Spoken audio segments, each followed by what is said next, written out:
It's a beautiful snow-covered January 11th, 2026 here in East Lansing, Michigan in the Crawford Indoor Stadium studios. Whereas Kerry Keyton on the east side, the sweet side of Lansing on Leslie Street in the Big Gel studios. You need some swag behind you, though. Why don't you put Yeah. that Quaker jersey or that Spartan jersey, put it in the frame, and put it right behind you, my friend? Why don't you do that? Oh, I'm just sitting on my chair, relaxing. I gotta get to the studio the money. I gotta get the studio money together and then we'll get it done. We'll get a sponsorship and put that logo right Right. behind you. Okay. Acrosure. All right. So, uh, I have vowed that 2026 is going to be a terrific year for me, for a lot of people around me, and for me personally. Absolutely. Admittedly, though, it's not a good start for the Michigan Wolverine basketball team. And we're going to start with that briefly, talk a little about college basketball, and then go to our core competency of Coach Keyton and Crawford, which is football. Talk about the CFP, talk about some other things. Kerry always has some straggle type of comments about other topics, and we'll get you out of here hopefully in the next 20, 25 minutes. So, people, I was in Crisler yesterday. All the places filled. Michigan had their scare against Penn State. They played terrible against Penn State. And there was a lot of anticipation. Michigan had a 14-point lead, 34-20. This goes back to putting your foot on the accelerator and never letting go. Hello, Green Bay Packers, when you were ahead 21-3 yesterday. That's another example of that. So, this was a bad loss. They dropped one to Wisconsin 91-88. They had the scare, like I said, so I thought they were all going to play hard. And Wisconsin, Kerry, is in three-point shooting, was ranked 250th out of like the 330 in D1 college basketball. They're like 250th ranked in three-point shooting. They nail 15 threes. 15 threes to win this game. And, that's a bubble team that became, all of a sudden a legitimate team to be in the NCAA tournament. It was a bad loss. And we're talking about John Blackwell, who's from West Bloomfield, a Michigan guy. A state of Michigan guy, had 26 points, and Nick Boyd, the other guard, had 22. But when you hit threes, sometimes that brings the bigs out because they had their bigs hitting threes. That's what Wisconsin does. They always got them two or three. What was the other guy looked like? The one These actor. big old white guys. Man, I go back like 6'9". They're all white. So they've got a lot to choose from. And they're all, but they got some international players too. Yeah. Yeah. They get them big 6'9", 6'10", 6'11" cats to be stepping out there banging threes. Banging threes. Regular. Yeah, so. And if they on, it's a problem. So obviously they were on yesterday. The takeaway, Dusty said his team hasn't played well for 4 games now, so they got to turn it around. And L.A. Cadeau said, yeah, we were thinking about this undefeated season. You can't think about an undefeated season. Thinking about the wrong thing, son. Trying to think in their mind, how did we lose this game? And they got a road. Now they go on the road. They play at Washington Wednesday night, at Oregon next Saturday afternoon. 2 credible teams that could cause havoc. Going to the West Coast is very difficult. So all of a sudden the Big Ten is wide open. And this was crazy yesterday. So I thought about some of these scenarios that are going on in sports blow me away. Nebraska, what you would consider more football than basketball. Of course. Is undefeated, top 10 team. They go play Indiana, which is suddenly a football school. We're going to talk about that shortly. And Indiana, and Bloomington Assembly Hall, the place is going crazy. And it's almost like a pep rally or a celebration from what happened the night before down in Atlanta. For sure. Absolutely. I give Nebraska a lot of credit for going in there and beating Indiana, which is a decent team. Yeah. Wow. So crazy things. But I want to get your perspective on when you with you coming off a loss, what was practice like the next week? I mean, did it make you a better player coming off a loss that we ain't letting this happen again? How's that work? Well, it all depends. A lot of it, like in basketball, you have so many more opportunities. That's true. You got 40 of So them potentially. right. Yeah, So the pressure to win is not, you know, that's as true. is intense. In That's football, you can't, especially high school, and at one point when you had to have the 6 wins to get in yeah, to get in the playoff. There's not a lot of room for error. So the pressure to right, win is a lot higher.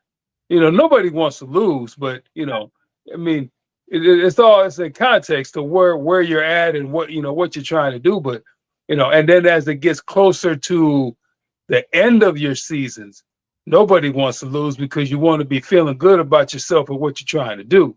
right, But to answer the question fully, yeah, the next week, especially if it's a bad one where you turn the ball over a whole bunch of times, like a basketball or something, or you miss a bunch of free shots, you probably go run the whole practice and shoot free throws. mm, We go run suicides and then get online and shoot free throws because obviously we're not practicing those in enough game situation type things to get you guys to understand how important it is to make the free shots. You right. know, football, yeah, we're gonna grind you, but at the end of the day, we got to be ready for the next week. There's another contrast. I mean, in basketball, all these games, you can look at film of so many different scenarios. I mean, everybody's looking at Michigan. How are you going to beat Michigan? Well, Penn State gave probably Wisconsin a template how to beat Michigan. Try to pull them away from the hoop and create turnovers and whatever. Michigan had 8 turnovers in the first half. They only had one more after that. But I thought hitting the threes, but Michigan wasn't trying to run people off the threes. I thought defensively they have to improve. So I think they'll bounce back. Michigan State, on the other hand, it's kind of a mixed bag.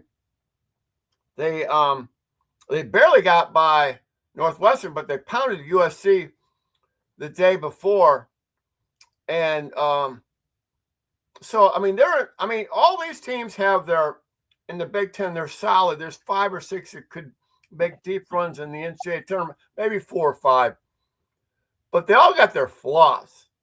Oh yeah, And there's so many opportunities for those flaws to be exposed, as you indicated, Kerry, because there's so many freaking games.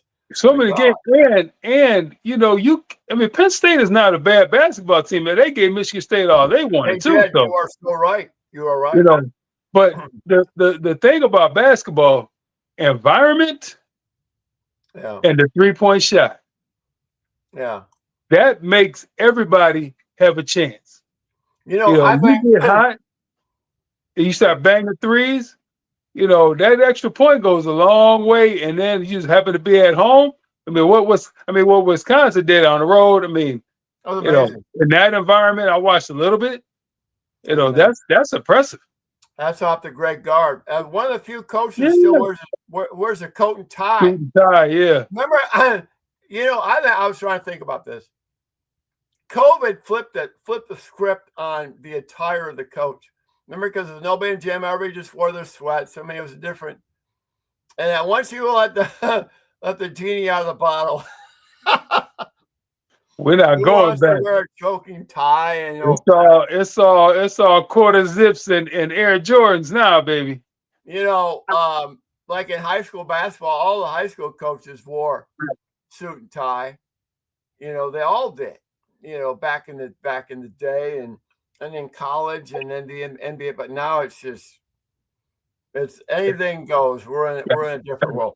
Gotta be Okay, speaking comfortable of a now. different world, I mean, this is surreal. This is hard to comprehend, but I'm still trying to grasp this Indiana Hoosier football team. I mean, this is crazy. Are they like the most perfect team, execution-wise, makeup complimentary football that you've ever seen in college football. From Indiana was the even losingest team in the country going into 2 years ago. even when bad things happen, good things happen. Oregon's trying to make a comeback. They get a strip fumble, the ball bounces right back to the quarterback there, and he keeps running. You cannot help this team. You cannot help. The pick six was So, bad enough, but then you have an unforced. yeah. That's like an unforced turnover of unforced turnovers. That's a 3-yard drive. Are you kidding me? Yeah, you can't. You definitely can't help them, because they're obviously good enough already. And without those, maybe it's a little bit closer. But they had, that's my team. That's my second favorite team, the Ducks. They got the belt of ass for real. You like them, and you like them.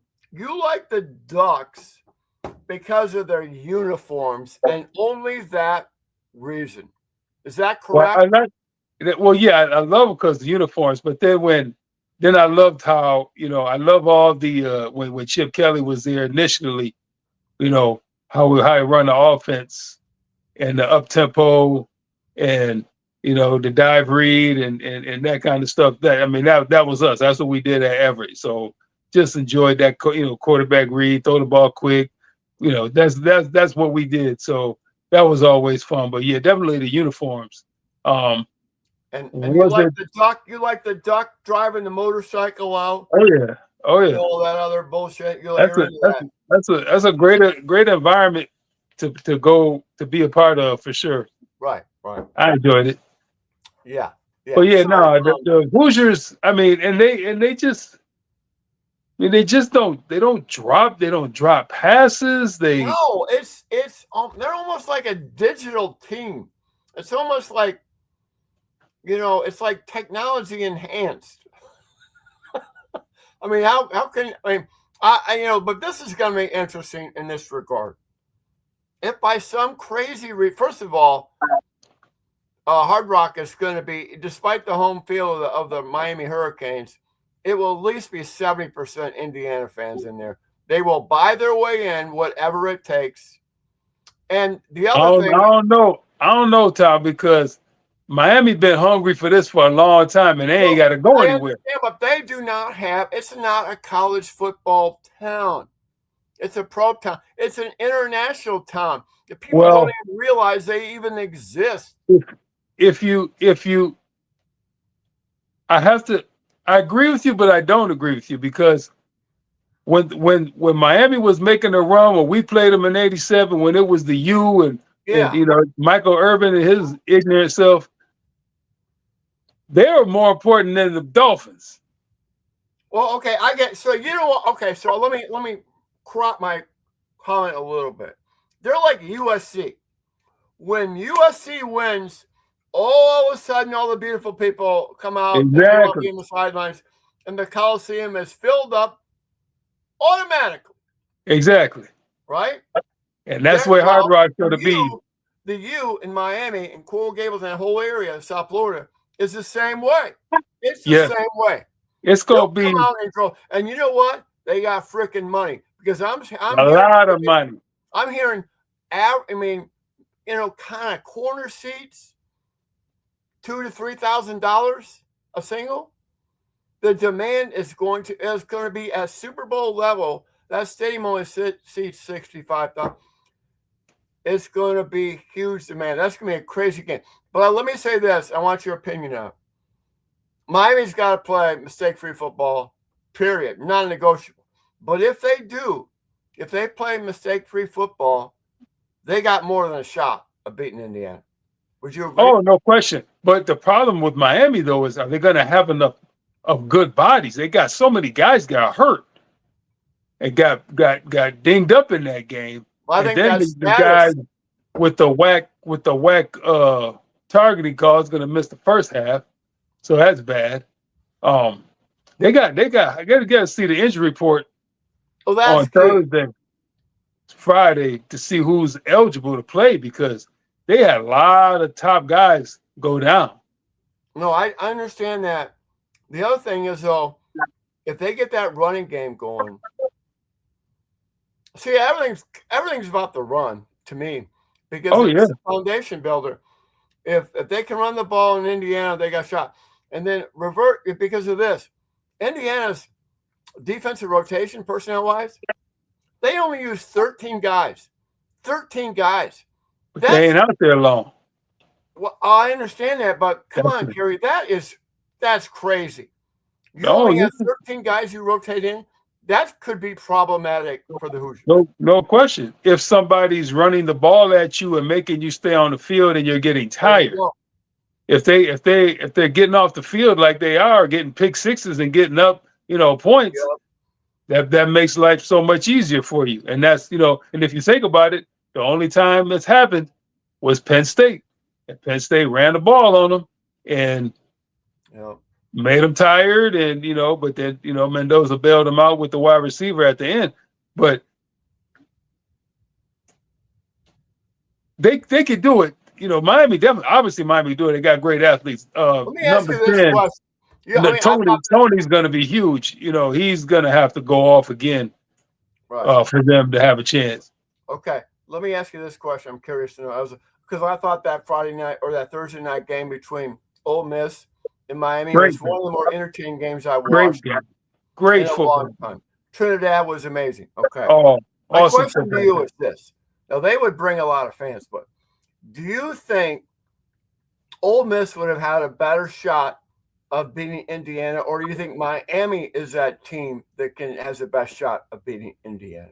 I think Miami would have had a better chance, has a better chance because uh, Indiana would have tore that off defense up. I They think would so. scored a million points against them, and I don't think Ole Miss could keep up. I agree. And also, I mean, I think Miami tried to do everything to give that game away. My God, they had 4 interceptions in their No, hand. yeah. And my wife looks at me. Hey, Dad, ain't that what you say? That's why they play defense. Yep, Yeah. because they can't catch the Well, ball. you They know got no what? ball skills. If I'm in the, if you're evaluating your 4-person shell back there, your 2 corners and your 2 safeties, I would think that catching the ball should be considered a necessary attribute. Do you not think Spend that? spend a little bit of time with the jugs machine, buddy. I mean, those are Catch the opportunities ball. that will never come back potentially in a game. Those are game changers. Uh huh. Those, games, like, again, we talk about it ad nauseum.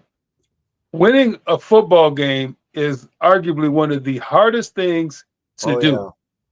And when the margins are small, meaning if you're not a very good team, you have to take advantage of every opportunity. Well, Mhm. vice versa, when both teams are as good as they are, and you get an opportunity to make a play, a la Pond's first play of the game, Yeah. you have to make the play. He's got to make the play. He made that catch, and it was And he made the play. he Now jumped. Not now only he did he was jump holding the up, ball like a sack of potatoes when he was going in. he he The went points were high up and and tight. down, but He was high and tight. I thought. the Did you ball, think? but the ball was up and down though. Well, the ball was up and down. Yes, it was. The ball was up and down like you see on cartoons. How they Exactly. And it was pretty cool because the Oregon people made sure he got that ball at the end of the game. yeah They gave him that ball, so it yeah. was a huge play. Set their team up, and bless them. Okay, I think they're just a team of destiny, man. I don't think they are, anybody and can stop that. it'll be the craziest. I will say it will be the craziest story in all levels of sports in a long, long time. If I they mean, lose, it'll be like New England losing in the Super Bowl undefeated. It'll be like that to me because if they they're win. supposed to win. They're getting all of the breaks. Oh, They're I see doing what everything you. right. I mean, It's and everybody wants. Yeah, yeah, it's gonna take some big plays, some yeah. trickeration plays, crazy plays in my opinion, for Miami to pull this off. But I think it could be. All I ask, and I don't really care who wins, but all I ask, I want a competitive game. I mean, I'll be honest with you. That Indiana Oregon game, I checked out at halftime. I said, "This Oh, game's I over with." can't, I mean, I why can't, would I? I cannot, I cannot even lie to you. You know, I'm a Ducks fan, but watching the body language as they were leaving the field, Yeah. Oh that yeah. was my body language with the remote control in You my know what the hand. body language Like, was? let me turn this off. The body language I saw was their offensive linemen more than any of. They just did not look. They looked like in the side like they didn't want to be out there. Well, they're not that good to begin with. The one play, big World is like one of the largest human beings. He's like the offensive left tackle for Oh, Miami. I know He's who you're just talking about. gigantic. And he got absolutely buckled Yeah. and put on his back. Then next play he's holding, and I'm like, get him out of the game. He can't play. You Right. know. Now they got exposed for lack of mobility um, early, but I've watched them. You know, I watched them all year, and you know, but their two top running backs were out too. No, So yeah. that did not help them because they is the when Reggie Williams played for us as a 10th grader, I had a Mhm. really seasoned offensive line. I said we're going to make him look better than he is right now. And when he was a senior, I had a really young offensive line. I said he's going to make us look a lot better than we are. Mhm. And those running backs has made those offensive linemen a lot better than they were all year. And Indiana exposed them for the average offensive line that they are. Okay, let me. This is where I'm going to segue to our last topic. First of all, Oregon's starting, the starting tailback, who was the backup, is in the portal. He was in the game in the transfer portal playing for Oregon. That is disturbing to me. That's not the first time that's happened though. There's Well, I been know guys it. in the No, but portal and it's play. glaring to me. You're in the portal and you're playing for your team. Okay. This portal thing, there's 4,500 last check in the portal. And I hope a lot of them are orphaned and they got no place to go. You know what it is? It's like telling your employer, I got some job interviews and stuff like that. I'm going to go out and see you in a couple days off, but I might be back. But I could be back. So I'm in that's the same parallel in the portal. I'm going to test the water somewhere else, but I hope you welcome me back. Well, You know what I and mean? that's the other piece. That's the other piece is The hell with you. If you're in the portal, you're gone. If you're in the portal, you're not dressing because you're not all in. You're not all in. So the hell with you. Bye bye. I mean, That's so my it's all a relative how you. Well, it's just like I'll look at it as like a job, like you said with the job.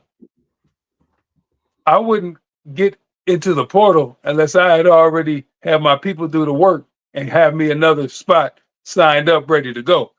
I'm not quitting my job unless I got a job already lined up that I can go get. Well, yeah, you wouldn't go in the portal until you know you got someplace to land. Exactly. These Yeah. these kids getting in there just to like, if you don't have it already figured out where you're going, and then mostly that comes in when they put in no contact, Yeah. because that means they already know where they're going. That's what you do.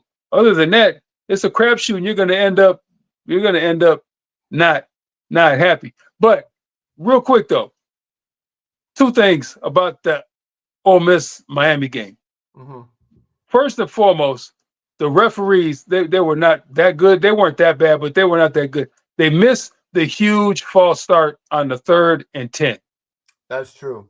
If they call that penalty, which it was an obvious call, and that 61, he's a really good tackle too for Miami. He's very good. Um, Now it's 3rd and 15. They probably don't get the first down, which they did on the next play, and they're probably kicking a field goal, which hopefully they would have made and would have went overtime, maybe. But Chambers might have got them back down there and kick another field goal, just like Georgia. However, I wanted that game to have overtime. That game deserved overtime. Secondly, that idiot Bill Lamagna, I want to punch him right in the face. I don't want to hear this mutual combat crap for these Hail Marys. If it's a pass interference, which it was, then throw the flag. Now, that being said, get your butt back there, wait for the ball to get there, jump up, knock it down, whatever. Why are you running with somebody Well, he was and grabbing grabbing them the inside of his shoulder pad. and tackle them? You can't. If you're going to clinch the shoulder pad, that's got to get ragged. It has to get ragged. It has to. It just has to be. And Because his explanation of why they're not going to call it, yeah, totally unacceptable. no, I mean, it doesn't matter. And I hate this thing. Well, you don't make that call last play of the game. Every call is as important at any stage of the game because they're all little pieces of a big puzzle called the outcome of the game. And if what's relevant in the second quarter is as relevant as it is in the last play of the game. I hate that phrase. Oh, you can't make that the bullshit. Yep. And his explanation for why was unacceptable. Like, no, I'm not buying that. So that was very frustrating. And then to hear, because now you're predetermining that you're not going to even make a call, and you're telling the defensive people they can go ahead and just basically assault them. Basically assault them in the end zone, and it's not going to be a penalty. Yep. Okay. Okay. We've covered some great stuff as always, and my God, we're overflowing. And next week we've got way more to talk about next week. Kerry, great job. Anything else you want to add before we close out? I would be remiss. You know me. I don't. You're a basketball.